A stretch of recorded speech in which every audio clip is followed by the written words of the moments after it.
Bienvenue sur mon nouveau podcast en français, Shift You, le podcast. Les shifts de conscience font partie intégrante de nos vies respectives ces dernières années. J'ai cœur à vous transmettre et à vous partager mes propres prises de conscience, mes grands shifts personnels, pour que vous puissiez vous aussi profondément transformer vos vies. Je sais que ces vecteurs de transmission, que ce soit les livres, les podcasts ou tous les médias à notre disposition aujourd'hui, sont des moyens de créer des déclics massifs en nous-mêmes. Depuis plusieurs années, j'accompagne de multiples personnes à se transformer, aller vers leur plein potentiel humain, les pionniers, les visionnaires, à incarner ce qu'ils sont venus créer sur Terre. J'espère de tout cœur que ces partages vous permettront des déclics. Vous êtes capable de bien plus que vous ne l'imaginez. Bonne écoute.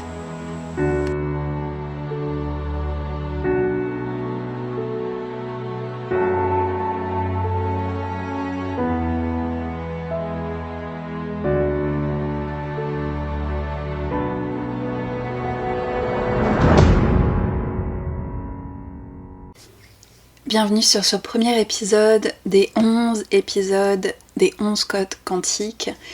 de mon livre qui est sorti aux éditions Le Duc le 10 mai dernier. J'avais envie pour cette série de 11 épisodes de revoir avec vous les 11 chapitres du livre et bien sûr de vous faire une analyse un petit peu plus poussée et surtout vous offrir des clés, des tips, des conseils et une vision un petit peu plus élargie de chaque chapitre et de vous donner, je l'espère, plus de matière pour vraiment intégrer chacun des thèmes que j'avais envie de vous proposer dans ce livre et que je vous ai proposé dans ce livre sous forme de 11 chapitres, de 11 codes. Ce sont des codes qui ne sont pas des codes fixes, ce sont des codes personnels que j'ai choisi d'aborder dans ce livre parce qu'ils avaient du sens pour moi et qu'ils résonnaient aussi, à mon sens, au niveau collectif. Dans les 11 codes quantiques, si vous êtes en train de le lire, que vous l'avez lu ou que vous ne l'avez pas encore commencé, j'aborde sous forme de 11 chapitres 11 codes majeurs que j'ai exprimés sous forme de 11 codes quantiques. Et je voudrais revenir du coup pour ce premier épisode dans toute la genèse de l'écriture de ce livre, peut-être pour vous donner aussi des clés à vous en tant qu'auteur ou futur auteur, ou simplement en tant que lecteur, pour justement plonger un petit peu au cœur de la matrice de cet ouvrage et vous proposer un regard un petit peu plus fluide et un petit peu plus personnalisé sous forme de podcast, justement de ces 11 grands aspects que j'ai choisi d'aborder avec vous. J'ai vraiment plongé dans l'écriture du livre à partir de janvier 2022 pour terminer l'écriture en octobre 2022, rendre le manuscrit à la maison d'édition en 2022 et du coup processer toute la suite habituelle et le cheminement d'un livre lorsqu'il est rendu en maison d'édition pour sa sortie en mai 2023 de cette année. Et c'est vrai que le process d'écriture de livres peut être plus ou moins long selon certains. En général, ça peut aller de 3 à 12 mois, voire plus, si on compte parfois le temps de réécriture, de mise en page, de création de la couverture, etc. Ça dépend des maisons d'édition et ça dépend aussi de la volonté et du travail de l'auteur en fonction de son rythme d'écriture. On est assez différents là-dessus. Moi je sais que j'ai toujours écrit d'aussi loin que je me rappelle, j'ai toujours écrit, ça a toujours été dans mon ADN et j'ai toujours eu cette volonté de partager à l'écrit, de transmettre à l'écrit. Ça a toujours été un de mes vecteurs, parce que c'est pas le seul, mais en tout cas un de mes vecteurs principaux de transmission. J'ai écrit mon premier livre avec la maison d'édition Solar qui est sorti en 2021, en octobre 2021. J'avais fait aussi le process d'écriture l'année précédente et j'avais été pour ce premier ouvrage qui faisait partie de la collection des Mon Cahiers, Power Attitude, qui était un premier ouvrage vraiment dans le sillon de la maison, des maisons d'édition françaises, qui était un premier ouvrage que j'ai aussi beaucoup aimé écrire parce que c'était un exercice plutôt challengeant, plutôt difficile, dans le sens où plus la trame de la collection ou la trame d'écriture est précise et ciblée, plus parfois le travail d'écriture peut être compliqué parce qu'il faut rentrer aussi dans une certaine pagination, un certain mood aussi, un certain schéma de collection ou autre. Et c'était un exercice qui était très intéressant et parfois un petit peu difficile justement dans le sens où voilà, il fallait respecter vraiment une pagination très serrée et rentrer dans vraiment la ligne éditoriale de cette collection. Pour ce premier ouvrage Power Attitude, j'avais été contactée par la maison d'édition Solar directement. Et à l'époque, c'était vraiment une satisfaction aussi, une concrétisation personnelle parce que j'avais en tête de publier un livre, plusieurs d'ailleurs, et de commencer vraiment ce cheminement au niveau de cet axe de carrière aussi, de choix personnels, parce que ça a toujours été dans ma vie, dans mon quotidien, dans mon cœur d'une certaine manière, et finalement c'était la suite logique à l'époque dans l'évolution de mon travail. J'étais plutôt orientée sur tout ce qui était axe psychocorporel, corporalité, respiration avec le yoga, le breathwork ou toute autre technique un petit peu plus axée sur le corps et sur la thérapie par le corps. Mais c'était vraiment un moment charnière aussi de création et d'écriture de ce premier livre, Power Attitude, qui était parfaite à ce moment-là pour moi. Et donc dans un second temps est venu vraiment ce projet des codes quantiques qui au départ ne devait pas nécessairement s'appeler de cette manière, ou en tout cas mon titre d'origine n'était pas les 11 codes quantiques,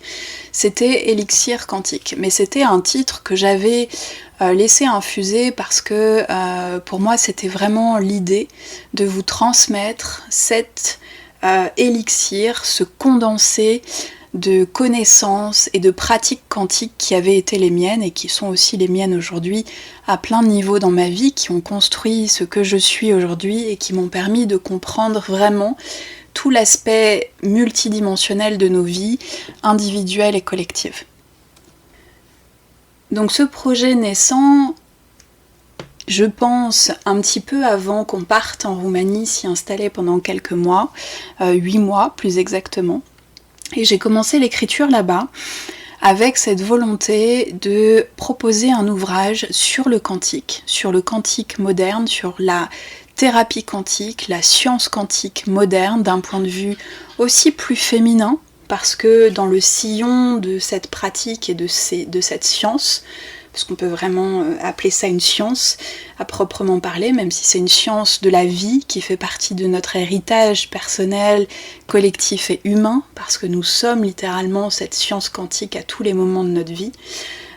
J'avais envie d'apporter une touche plus féminine, même si ça reste un ouvrage pour moi un peu comme une petite bible du quantique qui permet d'aborder des notions de manière très simplifiée. Et ça, c'était vraiment une volonté de ma part de simplifier des notions qui pouvaient paraître complexes. Et d'ailleurs, cette idée de simplification des termes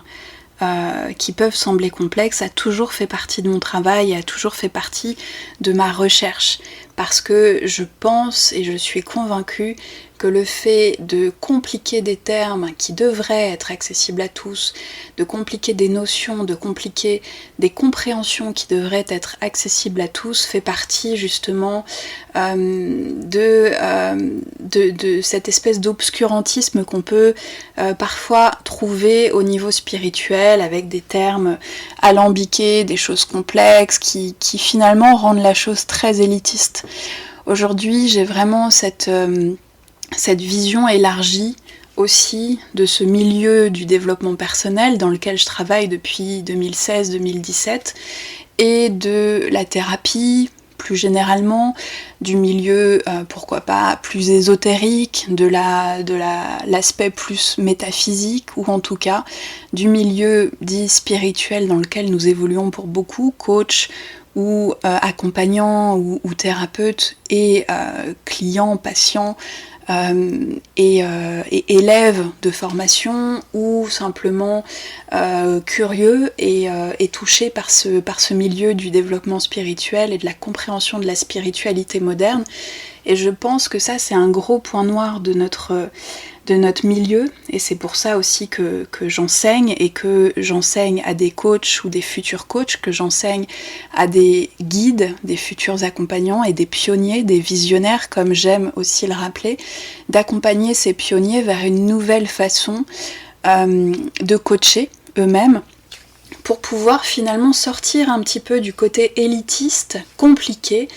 que je trouve ce milieu à créer et générer par finalement la complexité de certains termes ou de certaines pratiques qui ne devraient pas être compliquées, parce que finalement quand on comprend vraiment les choses et qu'on comprend comment la vie fonctionne, comment nos matrices fonctionnent, comment notre matrice terre fonctionne, comment notre quotidien fonctionne avec cette spiritualité incarnée au quotidien, en fait les choses sont vraiment très simples. Donc j'avais envie pour ce deuxième ouvrage que j'ai commencé en 2022, j'avais vraiment envie de vous offrir tout ce panel de compréhension du quantique, de la quantique moderne, et vous proposer une approche fluide, quotidienne, personnelle aussi, de vous partager mes expériences, de vous parler de mes voyages, de vous parler de mes propres prises de conscience, de vous parler de mon parcours, parce que y a rien de mieux que de vous donner des exemples concrets de vie et de ce que j'ai pu vivre et de ce que d'autres personnes peuvent vivre et de ce que vous pouvez vivre vraiment actuellement également à plein de niveaux. J'avais envie que tout ça soit mêlé vraiment dans une science, mais avec cet aspect à la fois vraiment individuel, personnel, intime aussi, de vous proposer un livre qui pouvait être comme un livre de chevet, ou comme si j'étais en train de vous raconter ces pages de manière fluide et que vous puissiez partir en voyage avec moi autour de toute cette grande science magique qu'est la compréhension du quantique. Parce qu'aujourd'hui, c'est vraiment un sujet qui est en pleine expansion. On peut trouver bien sûr tous les précurseurs qui ont travaillé à la fois en neurosciences, en guérison de trauma, en compréhension de la psyché humaine, de comment le corps et l'esprit sont liés, comment le corps et le mental fonctionnent. Bien sûr, je pense à tous ceux que vous connaissez déjà, sans doute pour la plupart, Joe Dispenza, Bruce Lipton, Greg Braden, c'est vraiment des pionniers dans la quantique, et puis aussi, pourquoi pas, Eckhart Tolle qui a écrit énormément sur ces aspects-là, et bien d'autres que je cite dans le livre, et d'ailleurs je vous invite vraiment à vous référer à la bibliographie énorme qui est en fin de livre, en fin des 11 codes quantiques, parce que c'est une énorme bibliographie que je vous propose et qui a aussi pu accompagner ces pages à différents niveaux. Et mon but n'était pas seulement de vous partager que mon expérience et que mes connaissances, mais de vous montrer comment j'ai alchimisé aussi toutes ces expériences et toutes ces connaissances par l'intégration d'autres mentors qui ont parsemé mon chemin ces dernières années, mais qui ont aussi été là en fil directeur dans le livre pour vraiment asseoir des concepts qui peuvent être des concepts parfois complexes, et c'est pour ça que je vous parle aussi de la naissance de la science quantique et de la médecine quantique. Bien sûr, vous avez au début du livre l'introduction qui aborde vraiment toutes ces notions de manière très claire et qu'on revoit pendant tout le livre, et même tous les grands concepts de base d'Einstein, notamment sur la relativité, et de Max Planck, etc. Vous allez trouver finalement tous ces mentors au fil du livre et d'autres, parce que je ne parle pas que de quantique avec des auteurs qui écrivent sur ce sujet-là, mais aussi de beaucoup d'autres auteurs qui accompagnent ma vision et mon développement depuis ces dernières années. Et j'aime parler de mentor parce que pour moi c'est vraiment le terme parfait. On est tous des mentors les uns pour les autres, on a tous eu des mentors. C'est aussi ce chemin de souveraineté, parce que l'idée c'est de pouvoir alchimiser ce que vous lisez, ce que vous entendez, ce que vous apprenez, pour pouvoir aussi en faire votre version et de vous les imprégner, finalement de les imprégner en vous. Et de les alchimiser, ce serait aussi le terme qu'on pourrait utiliser pour vraiment comprendre chaque concept, chaque terme, chaque expérience, parce que une connaissance, une information ne reste qu'une information si vous ne l'avez pas intégrée et vécue à l'intérieur de vous. Et c'est vraiment un aspect double de comprendre la connaissance et de la vivre, de la ressentir, de l'intégrer dans le corps, de l'intégrer dans sa vie pour pouvoir vraiment en avoir l'expérience totale. Parce que sinon, ça ne reste que des concepts, et les concepts ne sont pas suffisants pour aller vers l'expérience. Donc vous trouverez dans ce livre, de manière générale, et dans l'introduction et le premier chapitre, plusieurs choses que je voulais développer un petit peu avec vous pour ce premier épisode des 11 épisodes. Notamment voilà, le début de mon parcours, le début de ma compréhension spirituelle du monde, qui a commencé principalement entre 2012 et 2014, et très souvent lorsque j'étais en voyage, et à ce moment-là je vivais en Australie, j'y ai vécu 1 an, ça a été une expérience transformatrice et j'étais pas encore complètement consciente de ce que je vivais intérieurement, même si en alchimisant quelques années plus tard ce que j'avais vécu, ça me semble maintenant évident d'avoir vécu toutes ces choses-là. Et à l'époque, en 2012, j'avais 22 ans, et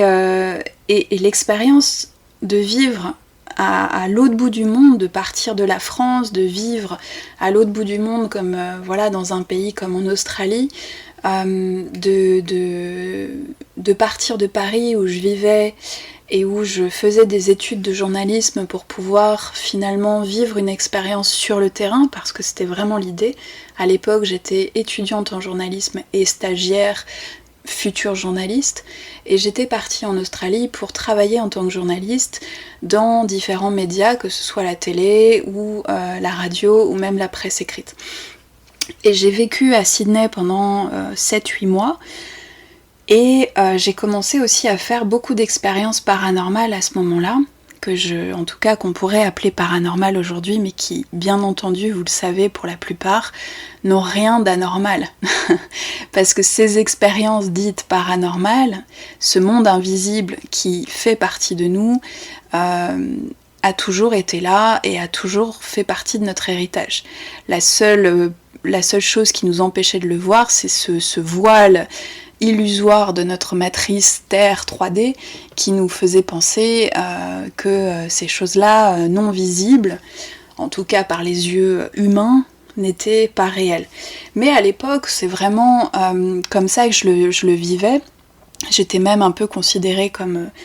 sûrement beaucoup d'entre vous, comme une sorcière ou une magicienne, ou en tout cas, voilà, j'avais cette étiquette un peu de médium qui commençait à me coller à la peau. Aujourd'hui, j'ai une définition et une vision beaucoup plus élargie et complètement différente de ces termes, mais en tout cas en 2012, pour moi, à 22 ans, dans mon cheminement personnel, c'était vraiment la façon dont je l'ai vécu, et j'ai commencé à ouvrir vraiment ce champ de conscience à ce moment-là, avec ces voyages qui ont ensuite continué entre la Thaïlande, le Cambodge, le Népal, et vraiment avec cette puissance de l'Asie qui est aussi très particulière et qui m'a ouverte à une autre vision du monde et à une spiritualité qui a commencé vraiment à s'ouvrir sur l'hindouisme et le bouddhisme qui ont été aussi des bases pour moi au départ pour mon propre éveil personnel. Je commence aussi ce livre en vous parlant de ma propre guérison, dans le sens large du terme, même si aujourd'hui je pense que la guérison peut prendre des définitions complètement différentes de celles que nous aurions pu avoir, ou en tout cas celles qu'on a élaborées ces dernières décennies. La guérison fait partie d'un process humain qui peut avoir évidemment son intérêt et qui a son intérêt pour beaucoup d'entre nous, et ça a été mon cheminement également, de comprendre comment ce process d'intégration de certains traumas, comme on pourrait les appeler, ou de certaines expériences de vie peuvent se mettre en place à l'intérieur de notre quotidien et venir parfois programmer certaines choses sans qu'on en ait la conscience. Aujourd'hui, l'idée serait plutôt d'ouvrir encore plus largement, d'aller plus loin. C'est pour ça que je parle des 11 codes quantiques comme étant une première étape,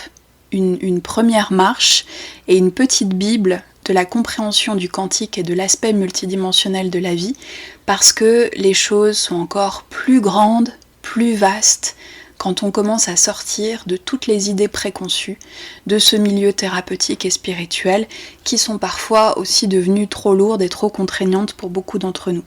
Et ça, j'y reviendrai plus tard parce que c'est le travail que je fais aussi actuellement. Et je me sens vraiment dans deux espaces, dans deux grandes dimensions différentes, même si rien n'est séparé et que toutes les dimensions sont là simultanément les unes avec les autres, mais je me sens dans ces deux espaces de comme un pont, comme un train, comme deux wagons qu'on attacherait, de ramener ce wagon peut-être un petit peu encore étriqué de notre vision de la guérison et de l'éveil spirituel avec une dimension complètement illimitée qui a toujours été la nôtre. Parce que quand on réalise le pouvoir infini, illimité que nous avons en nous, et d'ailleurs je crois que c'est dans l'introduction et dans les premières lignes, vous avez tout pour être pour faire ce que vous voulez, et vous êtes déjà tout ce que vous voulez être, vous êtes illimité, vous êtes vraiment puissant, nous sommes cette puissance incarnée à tous les niveaux. Quand j'ai commencé vraiment l'écriture du livre, je me suis appuyée sur une phase de ma vie de transition extrêmement forte pour moi, avec cette remise à zéro presque, au point zéro de mon être, de déprogrammation, reprogrammation, d'utilisation des neurosciences, parce qu'évidemment j'en parle tout au long du livre,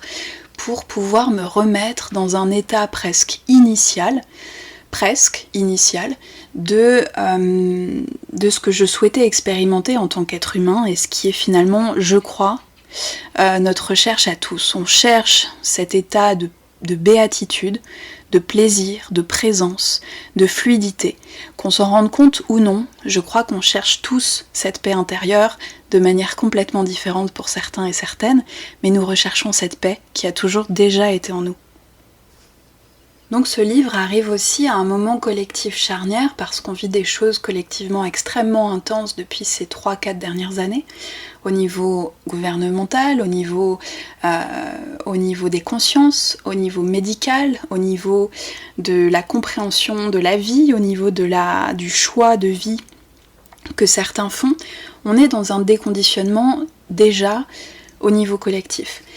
Et ce livre arrivait aussi dans ce contexte-là, avec à la fois une alchimisation des expériences personnelles que j'avais envie de vous transmettre, une alchimisation de vos propres expériences et de vous donner des clés pour vivre vos propres expériences de cette manière et vous faire comprendre la multidimension dans laquelle nous vivons tous, et en partant aussi de ce moment de ma vie de remise à jour, de remise à zéro, de compréhension de là où j'en étais et de là où je voulais aller aussi dans ma vie pour la suite. Donc pour ceux qui ont déjà commencé le livre, vous avez vu qu'il y avait vraiment deux grandes parties dans chaque code, dans chaque chapitre. Une partie vraiment lecture et intégration, et une partie activation avec de la géométrie en fin de chapitre et des activations que vous pouvez enregistrer, dire à haute voix, lire dans votre tête, peu importe. Je sais que certaines personnes m'ont écrit pour savoir comment bien se servir du livre. Il n'y a pas de bonne manière, mais vous pouvez, en tout cas ce que je propose dans le livre, vous pouvez utiliser un enregistreur et enregistrer toutes les activations de fin de livre qui commencent pour la plupart par « je suis », qui est réellement la phrase la plus forte et la plus puissante que vous pouvez utiliser pour activer ces choses en vous, qui sont déjà là, mais en tout cas les activer dans votre quotidien, et les réécouter autant de fois que vous voulez. Pour certaines personnes, peut-être que simplement la lecture dans la tête en fin de chapitre suffit. Mais si vous avez déjà lu le livre, je vous invite à reprendre uniquement les activations, pourquoi pas les enregistrer cette fois-ci, pourquoi pas les lire quand vous avez besoin de les lire ou quand vous avez envie de les lire, et de vous laisser vraiment imprégner par toute la puissance énergétique au niveau supérieur que ces phrases, que ces activations, que ces mots peuvent générer en vous. Vous trouverez dans le premier chapitre, Code de la vie et de la terre, vraiment cette idée de connexion ou de reconnexion à la terre, qui est notre base, qui est notre matrice, qui est vraiment nos fondations, notre foyer. Et c'est un code que j'ai commencé justement quand je vivais en Roumanie, avec cette connexion très profonde à la terre, avec cette présence, ce pays qui est vraiment quasiment que terre, où il y a très peu de côtes littorales, ce qui a été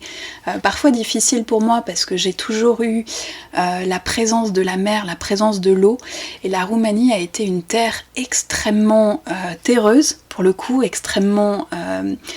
matière, qui m'a remise dans une forme de matrice très profonde,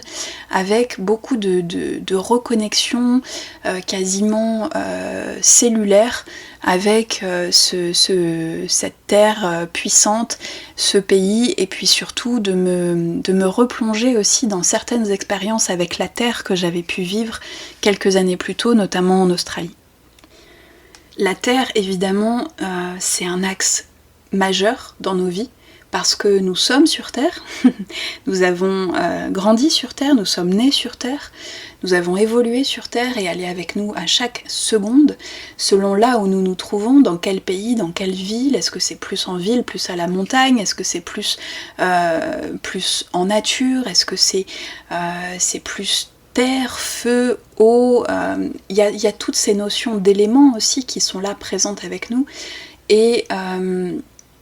c'est vraiment, pour moi, ça paraissait logique, ça coulait de source d'ouvrir ce livre par le code de la vie et de la terre, par le code de la terre. C'est vraiment comment réactiver le code de la terre, comment se reconnecter à la terre, d'autant plus dans une société où, on le voit,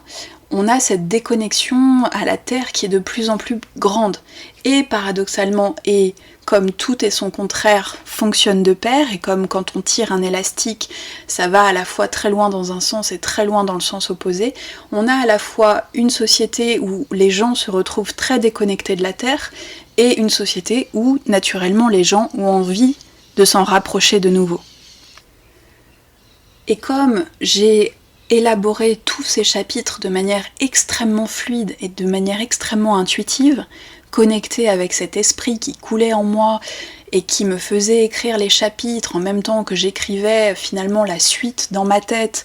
et que chaque chapitre, peut-être que vous le ressentez d'ailleurs, c'est ce que me dit mon mari assez fréquemment, c'est lui qui m'a vu écrire tous les jours, ou presque, cet ouvrage, et qui m'a vu le mettre en forme.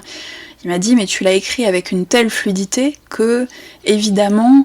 les gens vont ressentir cette fluidité, les lecteurs vont ressentir cette fluidité et le lire eux-mêmes avec beaucoup de fluidité. Et je crois que c'est ce qui se passe, parce que tous les retours que j'ai de vous, que j'ai eu de vous, ou que j'ai eu des personnes qui ont commencé ou lu le livre, m'ont dit à quel point elles l'avaient lu parfois très vite, à quel point c'était fluide, à quel point c'était facile de rentrer dans l'univers de ce livre et d'intégrer les 11 codes quantiques. Donc effectivement, j'ai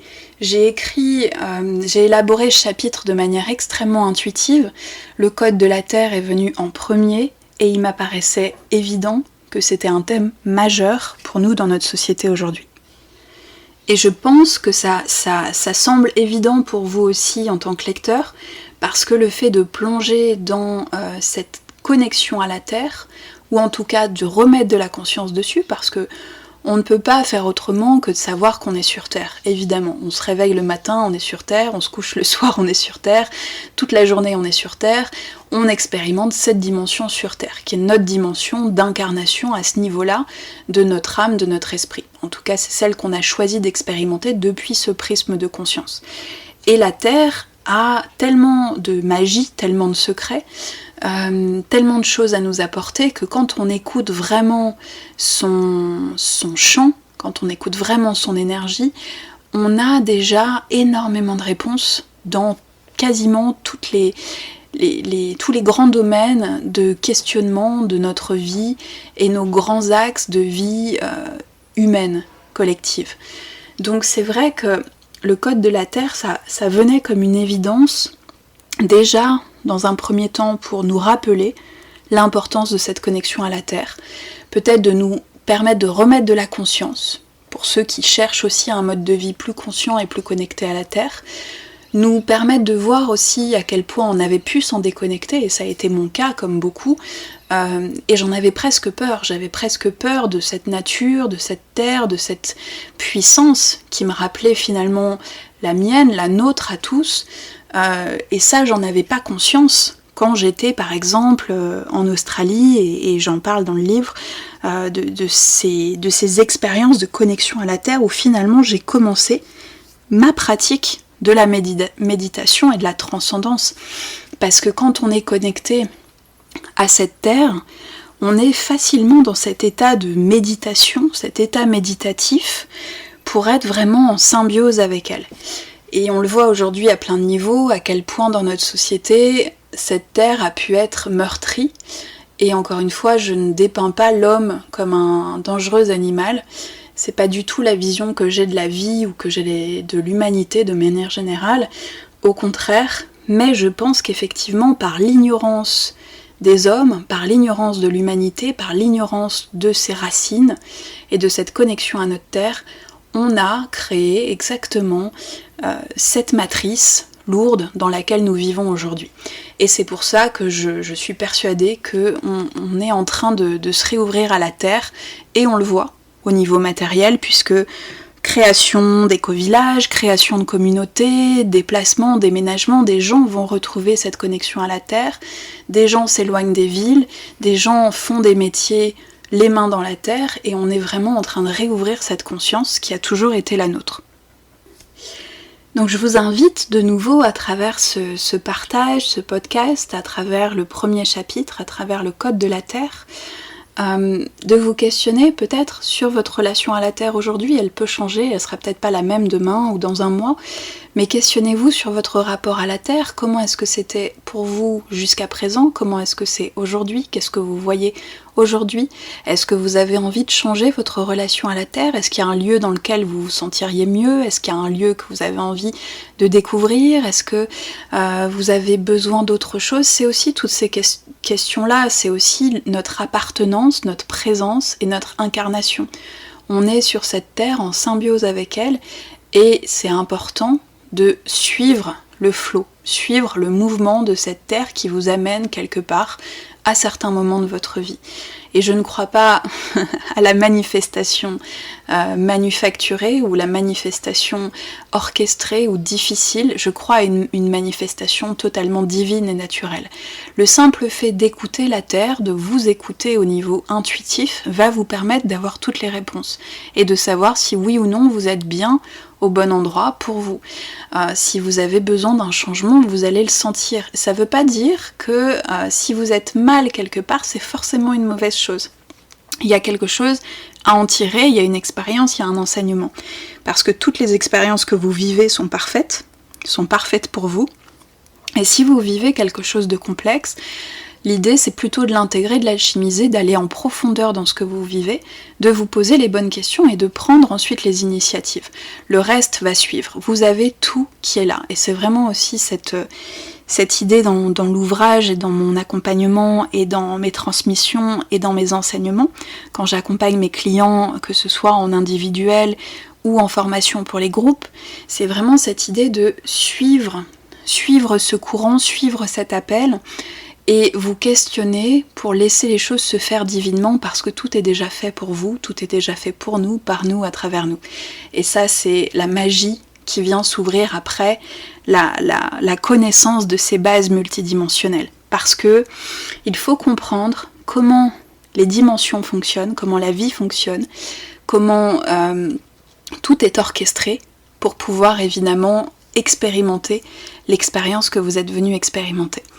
Et bien sûr, elle évolue avec vous, puisque lorsque vous êtes en conscience, vous êtes littéralement des dieux sur Terre, incarnés, qui vivent cette expérience et qui peuvent modeler chaque seconde. Donc il n'y a aucun déterminisme, il n'y a aucune fatalité, il n'y a aucun karma. Pour moi, c'est vraiment des notions qui sont aussi très associées à l'ego et la troisième dimension. Ça, j'en reparlerai au fil des podcasts et j'en parle déjà beaucoup dans mon travail. Mais c'est cette idée de suivez ce guide à tous les niveaux. Vos expériences de vie sont votre guide. Votre connexion à la Terre est votre guide. Ce code de la Terre va vous ouvrir à comprendre comment les choses fonctionnent et prendre les bonnes initiatives pour la suite, car tout est déjà fait pour vous, par vous, à travers vous. Donc vous allez trouver à la fin du premier code les activations, les symboles que vous pouvez visualiser, activer, que vous pouvez simplement voir dans votre tête, ou dessiner, ou épingler chez vous, ou mettre en fond d'écran sur votre téléphone, peu importe, mais en tout cas, vous pouvez vous imprégner de ces énergies qui sont extrêmement fortes, la géométrie sacrée étant vraiment l'empreinte visuelle de l'aspect divin des choses. Et la géométrie sacrée n'est pas figée, c'est-à-dire que ce sont des symboles de base qui sont exponentiels et qui se décuplent encore et encore en de multiples formes parce que c'est l'infinité absolue, l'infinité du divin. Pour les codes, encore une fois, voyez ce qui est bon pour vous, activez les codes « je suis » par la voix,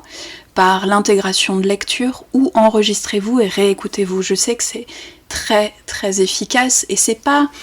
tant le fait de travailler sur des affirmations positives au niveau subconscient, même si votre subconscient va forcément travailler dans le process, mais c'est vraiment de revenir à cette intégration des phrases au niveau divin, au niveau cellulaire, au niveau originel. Le « je suis » est simplement la phrase la plus puissante au monde que vous pourrez utiliser pour reconnecter à votre divin et à votre multidimension. Et c'est vraiment l'idée dans ces activations. Donc activez ces codes à votre manière, lisez-les, enregistrez-les et ressentez, prenez le temps d'intégrer. Je sais que le fait de les enregistrer va vous permettre de fermer les yeux, de vous mettre en méditation, au repos, peut-être juste avant de dormir pour pouvoir intégrer les choses de manière beaucoup plus profonde. Donc c'est vraiment un travail multi-aspect et quantique justement qui va travailler sur toutes les couches de votre être. Si vous avez la moindre question, vous pouvez toujours m'écrire sur les réseaux sociaux. Je réponds en général à tout le monde, pas toujours de manière immédiate, mais je réponds. Ou m'envoyer un mail sur mon adresse mail depuis mon site web, maildebontemps.com,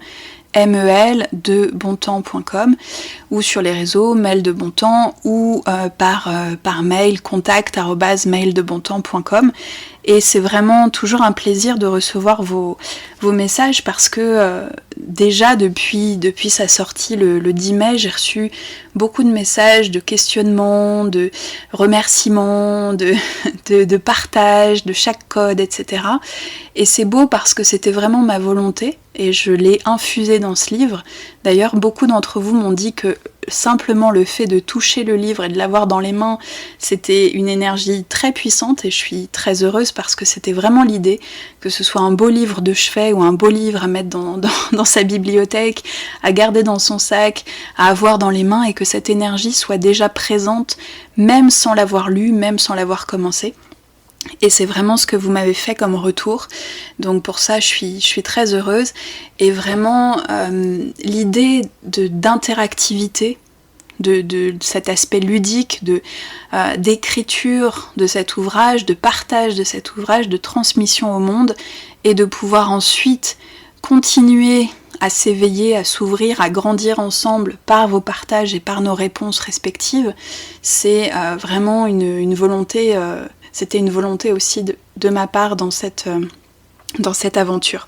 Donc n'hésitez pas, je vous retrouve pour le deuxième épisode du podcast sur le code numéro 2, et j'espère que ces épisodes vous porteront vers peut-être d'autres idées, d'autres visions, et vous donneront un petit peu plus de détails sur la mise en place, la mise en forme de ce livre, qui a été en tout cas un magnifique voyage pour moi à écrire pour vous. Merci pour votre écoute. Si vous avez aimé ce podcast, vous pouvez le partager, le noter sur les différentes plateformes ou communiquer autour de vous. Je suis Armelle Bontemps. Vous pouvez me retrouver sur les réseaux, sur Instagram, sur Facebook,